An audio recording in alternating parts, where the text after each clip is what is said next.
Auditeurs d'Equinox, je vous invite à découvrir la première partie de l'interview que m'a très aimablement accordé le professeur de philosophie à l'UNAMUR, Jean-Michel Longniot.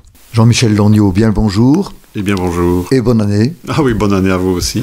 Donc à l'initiative de Pallianam, c'est-à-dire l'association de soins palliatifs pour la province de Namur, vous donnez une série de 6 conférences qui se donneront à l'UNAMUR à partir de janvier et ce jusqu'au mois de juin prochain. Donc une conférence par mois sur le thème « Apprivoiser nos deuils », étant entendu que tôt ou tard nous y serons confrontés un jour ou l'autre. Je mentionne simplement le titre de chacune puis je vous donnerai la parole. La première, de quoi fait-on le deuil ? Quelle place pour les émotions ? Un deuil ne se vit jamais seul. Ce que révèle le deuil, notre finitude. Ce que révèle le deuil, notre solitude. Et enfin, l'incertitude. Mais je vous laisse la parole pour présenter la première conférence. De quoi fait-on le deuil ?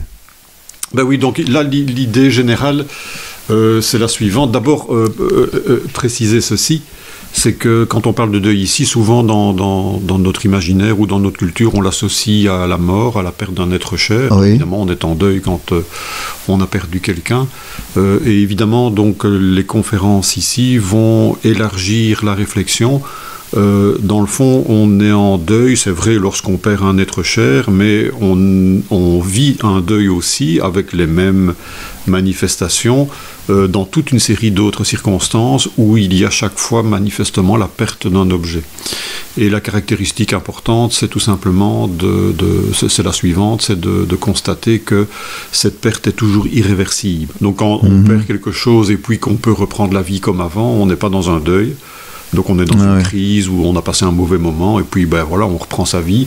Mais quand vous êtes dans des circonstances où quoi que vous fassiez, vous ne pourrez pas reprendre votre vie d'avant, là vous êtes dans quelque chose d'autre qu'une crise et c'est en général le mot deuil qu'on va retenir. D'accord. Donc voilà, mais donc ça ne concerne pas que la mort, même si c'est à l'initiative des soins palliatifs ici, le lien est évident, mais c'est aussi, je sais pas moi, quelqu'un qui perd son emploi, quelqu'un qui vit une rupture amoureuse, enfin toute une série de circonstances comme celle-là, notre forme de deuil, où votre vie sera modifiée. Donc ça c'est une première chose, et alors donc la question par conséquent effectivement c'est de quoi fait-on le deuil ? De toute une série de choses apparemment, mais ce que l'on va essayer d'épingler là, c'est ceci, c'est que tant que l'on comprend ce que l'on vit en termes de perte d'un objet, donc je suis malheureux, pourquoi ? Je suis malheureux parce que j'ai perdu un être cher, j'ai perdu mon emploi, j'ai perdu, je sais pas moi, ma maison qui a brûlé, enfin, ou j'ai perdu mon pays parce que j'ai dû m'exiler, enfin peu importe, donc toutes les circonstances. Donc tant qu'on raconte les choses ainsi, on ne dit rien de faux, mais ce qui est vrai, c'est que on passe à côté du véritable objet du deuil. Donc en fait, ce que l'on dit là, ce sont des circonstances. Voilà, je suis en train de traverser des circonstances, la perte d'un être cher, etc. Mais le deuil, en réalité, donc, va porter sur quoi ? Donc, c'est-à-dire ce travail par lequel on va devoir se détacher de quelque chose. On pourrait dire, pour que vous compreniez l'idée, on pourrait dire que du côté du mort, si on prend l'exemple donc, de la perte d'un être cher, il n'y a plus rien à lâcher. Celui qui est mort est mort. Donc, que voulez-vous que je fasse comme travail pour lâcher ce que j'ai perdu là de manière irréversible. Donc on pourrait dire de ce côté-là, permettez l'expression, la messe est dite. Mais par contre, ce qui est encore vivant et que l'on va devoir effectivement progressivement donc dont on va devoir progressivement se détacher, c'est tout simplement tout ce qu'on a été et qu'on voudrait bien continuer à être. Donc par exemple, si je suis le conjoint de quelqu'un, je perds ma moitié, je perds la personne qui a été très importante pour moi dans ma vie. Donc du côté de la personne décédée, il n'y a plus rien à faire. Mais par contre, le conjoint que moi j'ai été pendant 10, 20, 30, 40 ans, ce conjoint-là voudrait bien continuer à vivre évidemment avec l'autre. Et donc ce que l'on doit quitter dans un deuil, donc tout ce travail que l'on doit faire, si on veut bien accepter l'idée qu'il y a là quelque chose comme un travail, donc tout ce que l'on doit faire, c'est par conséquent essayer de se libérer de ce conjoint que j'ai été que j'aimerais peut-être continuer à être, mais que les circonstances rendent impossible, évidemment. Et donc, c'est tout ce travail de déprise par rapport à ce qu'on a été, en fait. Donc, un deuil, et c'est là que ça coince bien souvent, évidemment, c'est des gens qui ne veulent pas changer, qui disent non, toute ma vie, ça a été ça. Dépossession. Et c'est une véritable... oui, alors pas tout à fait. C'est-à-dire que c'est une déprise de tout ce que j'ai été qui n'a plus lieu d'être, mais pour préserver ce que je demeure, ce que je continue à être, et qui peut continuer à vivre, évidemment. Donc, ça veut dire que dans un deuil, si vous voulez, on ne se libère pas de tout son passé, on se libère juste de ce qui, dans son passé, ne peut plus continuer, étant donné les circonstances nouvelles que l'on traverse. Mais le reste, donc le fait que je suis vivant, le fait que, je sais pas, moi je suis la mère de mes enfants, le fait que je travaille, le fait que ceci, tout ça doit pouvoir continuer. Et donc tout le travail de deuil, c'est de pouvoir libérer ce qui reste, de façon à pouvoir continuer à vivre. En d'autres mots, tout ne s'arrête pas. Exactement. Tant qu'on est vivant, tout ne s'arrête pas. Et les deuils compliqués, c'est lorsque les gens, au contraire, vivent les choses de telle manière qu'ils ont l'impression que tout est perdu. Et c'est là qu'il faut alors essayer d'attendre, de permettre à la souffrance d'être vécue, puis de départager ce qui mérite d'être abandonné avec les circonstances qu'on a traversées, et puis ce qui mérite d'être préservé, évidemment. Enfin voilà, donc ça c'est la première conférence essaie d'éclairer, donc de voir, mais qu'est-ce qu'on doit exactement quitter, qu'est-ce qu'on perd véritablement, sur quoi porte le deuil, etc. Alors évidemment, la place des émotions, elle est évidemment importante. Voilà, oui. Et ici c'est une conférence peut-être plus classique, ici, parce que donc de fait, l'idée générale c'est quoi? C'est d'abord peut-être de rappeler, mais ça c'est des choses connues, donc je n'y insiste pas trop, c'est de rappeler qu'effectivement il y a tout un processus par lequel on passe. Alors c'est un processus que chacun vit à sa manière, donc c'est pas un parcours universel qui vaut pour tout le monde, mais c'est vrai que quand on étudie la question et qu'on superpose l'histoire de toute une série de personnes qui ont vécu des deuils, on se rend compte, chacun l'ayant vécu à sa façon, mais qu'il y a quand même des comportements qui se rejoignent, disons, et qui sont des comportements où les émotions ont une très très grande part. Donc ça peut être de la colère, ça peut être de la tristesse, enfin bon, peu importe ici. Et l'objet de la conférence là, c'est d'essayer d'abord de décortiquer un peu ces comportements prévisibles. Ça ne dit pas que c'est ça qu'on va vivre, puisqu'on est chacun unique, mais enfin, voilà, il faut s'attendre à ce qu'il y ait des choses qui ressemblent à ces comportements que les psychologues cliniciens ont pu repérer, et de façon à faire quoi? Donc, quel est l'intérêt de la chose? Tout simplement, quand soi-même on accompagne quelqu'un qui est en deuil, par exemple, ou lorsque soi-même on est en deuil, c'est tout simplement de déculpabiliser. De se déculpabiliser ou de ne pas juger l'autre qui fait des choses peut-être étonnantes, qui ne sont pas normales dans la vie ordinaire quand tout va bien.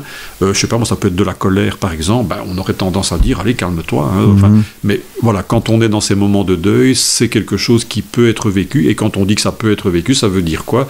Ça veut dire pour les personnes concernées, elles en ont besoin à ce moment-là.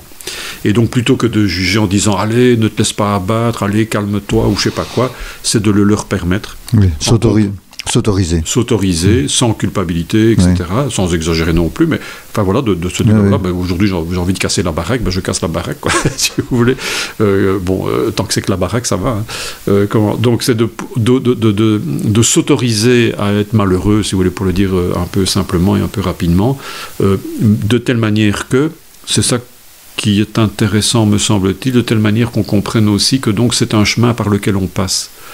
Comprenez? Donc, quand on est dans le jugement moral, c'est ça le problème, c'est que souvent, donc, on va avoir les comportements autorisés, les comportements défendus, enfin interdits, et les interdits, il n'y a pas de circonstances, vous ne pouvez pas, point barre. Ici, c'est d'essayer de s'ouvrir à ce petit jeu qui consiste à arrêter de juger pour essayer de comprendre, si vous voulez. Et ce qu'on comprend donc, c'est ce que je viens de dire, c'est que, en tout cas tous les auteurs semblent d'accord sur le sujet, c'est que cette part des émotions et ce type d'émotions qu'on a repéré, enfin que j'expliquerai dans la conférence, donc ne sont pas simplement ce qu'il faut vivre et puis c'est tout, et puis ça passe, mais c'est précisément par ce chemin-là, en s'autorisant à vivre ces émotions, qu'on met en mouvement ou qu'on lance le travail par lequel on va pouvoir se libérer de tout ce qu'on n'est plus. Voilà, en gros, C'est un peu ça, donc la place des émotions, comment les comprendre, comment comprendre ce qui est en jeu derrière et en quoi on en a besoin. Et donc on arrive à la 3e conférence intitulée « Un deuil ne se vit jamais seul ». Oui, voilà. Et donc là, c'est un autre volet du deuil qui est inévitable. Donc les 2 premières conférences parlent de nous en tant qu'individus, quand on est confronté à ce genre de circonstances. Et d'une part, donc, de quoi je fais le deuil, et puis qu'est-ce que je suis amené à vivre. Mais il faut rajouter un 3e volet, donc un 2e volet, si on veut, un 2e thème. Et c'est donc la 3e conférence, c'est le fait qu'un deuil ne se vit jamais seul. C'est-à-dire, effectivement, il a toujours besoin, d'une façon ou d'une autre, d'être socialisé.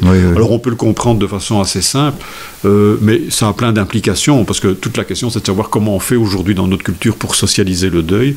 Mais pour comprendre pourquoi il faut le socialiser, si effectivement je change, donc si les circonstances me changent, et donc je dois quitter ce que j'ai été pour accepter ce que la vie a fait de moi maintenant, et essayer de repartir de là, si on veut. Vous comprenez bien que mon entourage, donc les gens qui me connaissent, vont devoir aussi, d'une manière ou d'une autre, faire un deuil, alors un autre deuil qui n'a rien à voir avec moi, qui n'a rien à voir avec celui que je suis en train de vivre, mais c'est-à-dire qu'ils vont devoir accepter que je ne sois plus le même. Les relations ne seront peut-être plus les mêmes non plus, etc., etc. Enfin, donc la vie des autres va aussi être changée par le fait que je change, étant donné les circonstances qui me visent directement, et donc, de près ou de loin, eh bien c'est vrai que la collectivité, d'abord ma famille, mon entourage proche, mais aussi, dans certains cas, la société, impersonnelle, donc monsieur et madame tout le monde, enfin le collectif, va devoir tenir compte du fait que je ne suis plus le même qu'avant. Donc par exemple, si j'arrête de travailler pour devenir retraité, ça me concerne, ça peut être vécu comme un deuil par certains. Il y a des personnes qui ont du mal à accepter de quitter le monde du travail, mais c'est pas simplement mon affaire à moi, ce n'est pas simplement l'affaire de ma famille immédiate qui va devoir supporter ma mauvaise humeur pendant quelques semaines éventuellement, mais c'est aussi le collectif qui doit me considérer désormais comme retraité pour pouvoir verser ma retraite par exemple, etc. Et donc il y a tout un processus de socialisation qui va rentrer en jeu pour que, y compris la société des anonymes, enfin donc des gens qu'on ne connaît pas nécessairement, mais l'organisation sociale tienne compte de la réalité qui est devenue la mienne, évidemment. Sans quoi, par exemple, si je reprends l'exemple du retraité, je ne toucherai pas ma retraite. Tant que je n'existe pas aux yeux de l'administration comme étant retraité, effectivement, il faut être reconnu. Donc il y a une reconnaissance qui va devoir... Qui là n'implique pas évidemment la tristesse et tout ça, donc le brave fonctionnaire n'est pas ému par le fait que je suis retraité éventuellement, mais n'empêche que il implique la société et une manière d'être traité, d'être considéré, par conséquent, de par le fait qu'il officialise un nouveau statut, Ici se termine, chers auditeurs, la première partie de l'interview que m'a très aimablement accordé Jean-Michel Longnot, qui présente les 6 conférences qu'il donnera à l'UNAMUR sur le thème « Apprivoiser nos deuils ». Interview réalisée par Jean-Pierre Saussu pour la radio Equinox Namur.